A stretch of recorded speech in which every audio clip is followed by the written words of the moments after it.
Summer holidays வந்தாச்சு நம்ம GT Holidays வந்தாச்சு. GT Holidays, South India's #1 travel brand.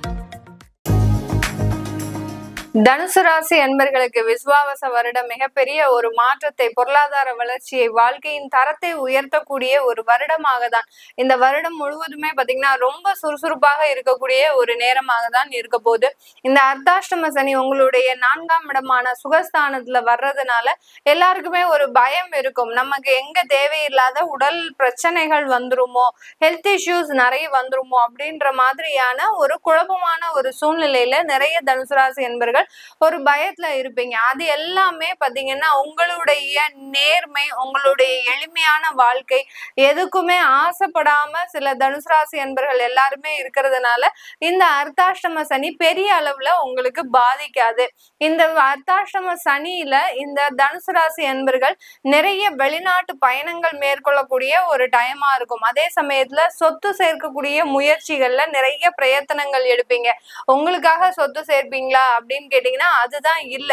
உங்களுடைய வாரிசுகளுக்கும் உங்களுடைய குழந்தைகளுக்கும் உங்களை சார்ந்து இருப்பவர்களுக்கும் அந்த ப்ராப்பர்ட்டி சேர்க்கக்கூடிய அந்த இன்வெஸ்ட்மெண்ட் விஷயத்துல, ஃபியூச்சர் இன்வெஸ்ட்மெண்ட் எல்லாமே இந்த வருடத்துல, இந்த தமிழ் புத்தாண்டுல இந்த தனுசு ராசி என்பர்களுக்கு இருக்க போகுது. ஏன்னா நிறைய வருடங்கள் இந்த 10 ஆண்டு காலத்துல இந்த தனுசு ராசி என்பர்கள் பாத்தீங்கன்னா மிகவும் பின்தங்கிய நிலையில போயிட்டீங்க. எந்த அளவுக்கு நீங்க சம்பாதிச்சு சேகரித்து வைத்த எல்லா சொத்துக்களும் உங்க கைவிட்டு போகக்கூடிய நிலைமையில இருந்ததோ அதே மாதிரி அந்த பின்தங்கிய நிலைமைன்றது இந்த தனுசு ராசி என்பர்களுக்கு தான் அதிகமான ஒரு பாதிப்பை கொடுத்திருக்கு. அதுல இருந்தெல்லாம் வெளியில வரக்கூடிய ஒரு நேரம் உங்களுடைய குடும்பத்தை மிக எளிதாக உங்களுடைய வருமானத்தின் மூலமாக இழந்த சொத்துக்களையும் இழந்த ஒரு தன்மானத்தையும் மீட்டெடுக்கக்கூடிய ஒரு நேரமாக தான் இந்த தனுசு ராசி என்பர்களுக்கு இந்த தமிழ் புத்தாண்டு இருக்க போது. உங்களுடைய 9ஆம் இடத்துல கேது பகவான் வர்றதுனால உங்களுடைய பெற்றோர்கள் சம்பந்தப்பட்ட உடல் நலத்துல கொஞ்சம் கவனமா இருக்கணும். அவங்கள தனியா விடுறது, அவங்கள தனியா இருக்கும்போது எந்த விதமான ஒரு கான்டாக்டும் இல்லாம இருக்கிறது, இதெல்லாம் செய்யக்கூடாது இந்த தனுசு ராசி என்பர்கள். அப்படி அந்த மாதிரி ஏதாவது செஞ்சீங்கன்னா உங்களுடைய பெற்றோர்கள் மனதளவுல பாதிக்கப்படக்கூடிய ஒரு டைமா தான் இருக்கு. ஏன்னா 9ஆம் இடம்ன்றது பாத்தீங்கன்னா தகப்பனார், அதாவது அப்பாவுனுடைய ஸ்தானம். அந்த தந்தை வழி ஸ்தானத்துல அந்த கேது பகவான் செல்லும் போது அந்த தந்தைக்கு உங்களுடைய ஆதரவு எப்போதுமே தேவை. அது இல்லாம இருக்கும் போது இந்த தனுசு ராசி என்பர்களுக்கு அவர்கள் மனதால் பாதிக்கப்படக்கூடிய ஒரு நேரமாக தான் இருக்கும். எவ்வளவோ நீங்க பினான்சியலி ஹெல்ப் பண்ணலாம், அதை செஞ்சு கொடுக்குறேன், இதை செஞ்சு கொடுக்குறேன், உங்களுக்கு அவ்வளோ வேலையாட்கள் வைக்கிறேன், எல்லாமே செஞ்சு கொடுத்தா கூட உங்களுடைய பிரசன்ஸ் அங்க இல்லை அப்படின்னா இந்த தனுசு ராசி என்பர்களினுடைய தந்தை வழி ஒரு உறவுல மிகப்பெரிய பாதிப்பை ஏற்படுத்தக்கூடிய ஒரு நேரமாக தான் இந்த தமிழ் புத்தாண்டு இருக்கும். அதனால பெற்றோர்கள் விஷயத்துல இந்த தமிழ் புத்தாண்டுல இந்த தனுசு ராசி என்பர்கள் ரொம்ப கேர்டேக்கரா இருக்கணும். 4ஆம் இடத்துலயும் ராகு பகவான் இப்பதான் இறங்கி 3ஆம் இடத்திற்கு வந்திருக்காரு, திரும்ப சனி பகவான் போயிருக்கிறாரு. இங்கேயும் 9ஆம் இடத்துல இந்த கேது பகவான் வந்ததுனால பெற்றோர்கள் தாய் தந்தையரின் உடல் நலனில் மிகவும் அக்கறையோட இருக்கக்கூடிய ஒரு வருடமாக தான் இந்த தனுசு ராசி அன்பர்களுக்கு இருக்க போகுது. பணம் எப்ப வேணாலும் சம்பாதிச்சுக்கலாம், ஆனால் அந்த பெற்றோர்கள் நலன்ல நீங்க ரொம்ப கேர்ஃபுல்லா இருக்கக்கூடிய ஒரு ஆண்டாக தான் இந்த தமிழ் புத்தாண்டு இந்த தனுசு ராசி அன்பர்களுக்கு இருக்க போகுது. அடுத்து பாத்தீங்கன்னா இந்த தனுசு ராசி அன்பர்களுக்கு உங்களுடைய 7ஆம் இடத்துல குரு வரார். மிக சிறந்த அமைப்பு. இந்த 7ஆம் இடம்ன்றது பாத்தீங்கன்னா ஒரு தொலைத்தொடர்பு, அடுத்து வெளிநாடுகளுக்கு செல்லக்கூடிய யோகமான அமைப்பு, அடுத்து கலத்திரஸ்தானம், இந்த மாதிரியான அடுத்த பார்ட்னர்ஷிப் தொழில், இந்த மாதிரியான அனைத்து வகையான ஒரு காரகத்துக்கும் இந்த 7ஆம் இடம்ன்றது ஒரு மிகப்பெரிய ஒரு மகத்துவத்தை அடைகிறது. இந்த 7ஆம் இடத்துல குரு இருக்கும்போது உங்களுக்கு முக்கியமாக தடைப்பட்ட அந்த திருமண உறவுகள், திருமண தடைகள் எல்லாமே விலகக்கூடிய ஒரு வருடமாக தான் இந்த ஒரு வருடம் இருக்க போகுது. இந்த மே மாசத்துல குரு பயிற்சி ஆன உடனே திருமண பாக்கியங்கள் உங்களை தேடி வரும். இது நாள் வரைக்கும் வரன் பார்த்திருப்பீங்க, இந்த வரனே கூட உங்களுக்கு முன்னாடி தட்டி போயிருக்கலாம். அவங்க இப்போ உங்களை வந்து அப்ரோச் பண்ணக்கூடிய ஒரு டைம். இந்த மாதிரி எல்லாம் இந்த தனுசு ராசி அன்பர்களுக்கு அந்த திருமண பாக்கியத்தும் நிறைய ஏற்படக்கூடிய ஒரு நேரமாக தான் இருக்க போது இந்த தனுசு ராசி அன்பர்களுக்கு. இந்த தனுசு ராசி அன்பர்களுக்கு குழந்தை பாக்கியமும் இங்க முக்கியமான ஒரு மாற்றத்தை கொடுக்க போகுது. இது நாள் வரைக்கும் குழந்தையே இல்லை அப்படின்னு இருக்கிறவங்க இந்த காலகட்டம் இயற்கை முறையில உங்களுக்கு குழந்தை பாக்கியம் ஏற்படக்கூடிய ஒரு நேரமாக இருக்கும். அந்த குழந்தை பாக்கியத்தினால உங்களுடைய வாழ்க்கை தரமே பாத்தீங்கன்னா மாறிடும். இது நாள் வரைக்கும் உங்களை அவமானப்படுத்தி அசிங்கப்படுத்தி உங்களுடைய குடும்பத்துல நீங்க ஒரு ஆளே இல்லை, உங்களை எவ்வளவு அளவுக்கு உங்களை சீண்டணுமோ அந்த அளவுக்கு அது எல்லாத்தையுமே செஞ்சிருப்பாங்க குடும்பத்துல இருக்கக்கூடிய நபர்களே.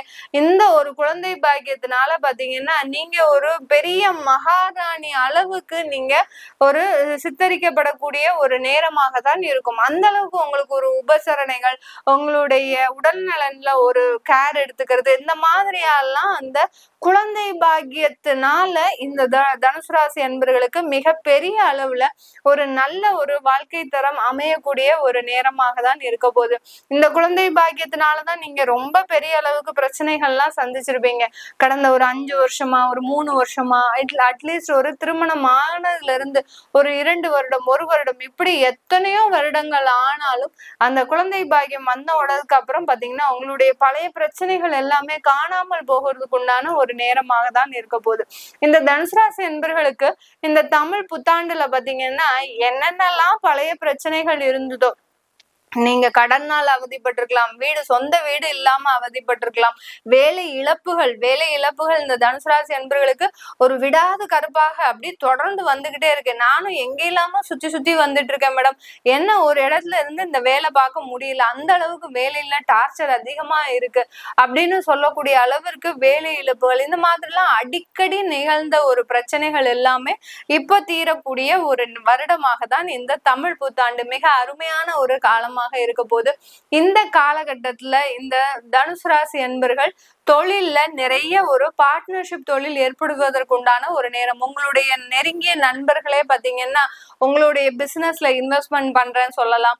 இல்ல உங்களுடைய நெருங்கிய உறவுகளே பாத்தீங்கன்னா அந்த பிசினஸ்க்காக சில உதவிகளை செய்யக்கூடிய ஒரு நேரம் வரலாம். அவங்கதான் உங்களை பார்த்து பேசியிருப்பாங்க, என்னடா இது இப்படி ஒரு தொழில் செய்ய தெரியாம தொழில் செஞ்சிட்டு இருக்கிறீங்க அப்படின்ற மாதிரி எல்லாம் பேசியிருப்பாங்க.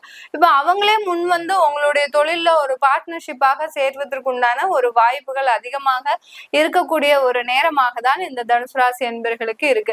இந்த தனுசு ராசி என்பர்கள் இந்த தமிழ் புத்தாண்டுல நல்ல வளர்ச்சியை சந்திக்கக்கூடிய ஒரு நேரம் தான். அதனால இதற்கு உறுதுணையாக அந்த வளர்ச்சிகள் எல்லாமே நம்ம ஒரு வருஷம் மாத்திரம்தான் அனுபவிப்போமா, நம்ம ஆண்டாண்டு காலம் நல்ல ஒரு மகிழ்ச்சியோட நல்ல வாழ்க்கை தரத்தோட இருக்கணும் தான் எல்லாருக்குமே ஒரு ஆசை இருக்கும். அந்த நிலையான ஒரு மகிழ்ச்சியை பெறுவதற்கு நம்ம ஒரு தெய்வ வழிபாடும் முக்கியமான ஒண்ணு. கிரகங்கள் 1000 செய்யும், போகும், வரும், அடுத்து கோச்சார நிலவரப்படி சில கிரகங்களினுடைய தன்மை மாறும், உங்களுடைய தசாபுத்திகளின்படி தன்மைகள் மாறும். இந்த மாதிரிலாம் இருக்கும்போது நம்ம ஒரு ஆன்மீக ரீதியாக சில நிலையான ஒரு வளர்ச்சியை நம்ம பெற முடியும் ஒவ்வொரு வழிபாட்டின் மூலமாக. அதே மாதிரி இந்த தனுசு ராசி என்பர்களுக்கு இந்த காலகட்டம் நீங்க வழிபாடு செய்யக்கூடிய அந்த தெய்வம் பாத்தீங்கன்னா ஊர்ல எந்தெந்த கோயில் எல்லாம் குருமார்கள் இருக்கிறாங்களோ, எந்தெந்த கோயில் எல்லாம் சித்தர் வழிபாடு பண்றாங்களோ, ஜீவ சமாதிக்கு போகக்கூடாது. ஜீவ சமாதிக்கு போகாம நீங்க சித்தர் வழிபாடு பண்ணுங்க. அதாவது ஜீவ சமாதின்றது பாத்தீங்கன்னா இப்பெல்லாம் நிறைய வந்து போச்சு. யார் இல்லாமோ ஜீவ சமாதியை போய் பாக்குறாங்க. அந்த மாதிரி எல்லாம் பார்க்க கூடாது. அதாவது பழைய காலத்துல, அதாவது 2000 3000 ஆண்டுகளுக்கு முன்னாடி அகத்தியர் மாதிரியான ஒரு சித்தர்களை வழிபாடு பண்ணலாம். அடுத்து பாத்தீங்கன்னா அந்த மாதிரியான பழைய சித்தர்களை வழிபாடு பண்றதுதான் இந்த தனுசு ராசி என்பர்களுக்கு நல்லது. அவங்கெல்லாம் இந்த தனுசு ராசி என்பர்கள் அவங்களெல்லாம் வழிபாடு பண்ண பாத்தீங்கன்னா உங்களுக்கு நல்ல ஒரு மாற்றங்கள் உங்களை வழிநடத்தி சொல்லுவாங்க. உங்களுக்கு பின்னாடி அவங்க வந்துகிட்டே இருப்பாங்க. நீங்க என்ன தவறுகள் பண்ணினாலும் அதை சீர் செய்யக்கூடிய, அந்த தவறுகள்ல இருந்து உங்களை நிவர்த்தி பெறக்கூடிய ஒரு வழிகாட்டியாக தான் அந்த சித்தர் பெருமக்கள்லாம் இருப்பாங்க. அதனால பழைய சித்தர்களை வழிபாடு பண்ணுங்க. அதே சமயத்துல சிவன் கோயில்ல அந்த சித்தர்கள்லாம் இருப்பாங்க, அந்த சித்தர்களெல்லாம் வழிபாடு பண்ணுங்க. எந்த அளவுக்கு குருமார்களை வழிபாடு பண்றீங்களோ, குருமார்கள்ன்ற போது நமக்கு இந்த காஞ்சி பெரியவர், அடுத்து பாத்தீங்கன்னா ராகவேந்திரர், அந்த மாதிரியான வழிபாடுகளை பண்ணிக்கலாம், தாராளமா பண்ணிக்கலாம். இப்ப நிறைய இடத்துல ஷீரடி சாய்பாபாவுடைய பிரார்த்தனை நிறைய இடத்துல நடக்குது, அதையும் தாராளமா பண்ணுங்க. அதே போக இந்த தனுசு ராசி என்பர்கள் நிறைய வஸ்திர தானம் கொடுங்க. இந்த காலகட்டத்துல எந்த அளவுக்கு வஸ்திர தானம் கொடுக்குறீங்களோ இந்த தமிழ் புத்தாண்டுல இருந்து, அந்த அளவுக்கு உங்களுக்கு பொருளாதார வளர்ச்சியில நிறைய மாற்றங்கள் ஏற்படக்கூடிய ஒரு நேரமாக தான் இருக்கும். அனைத்து தனுசு ராசி என்பர்களுக்கும் இனிய தமிழ் புத்தாண்டு நல்வாழ்த்துக்கள். நன்றி, வணக்கம். சம்மர் ஹாலிடேஸ் வந்தாச்சு, நம்ம ஜிடி ஹாலிடேஸும் வந்தாச்சு. GT holidays, South India's number 1 travel brand.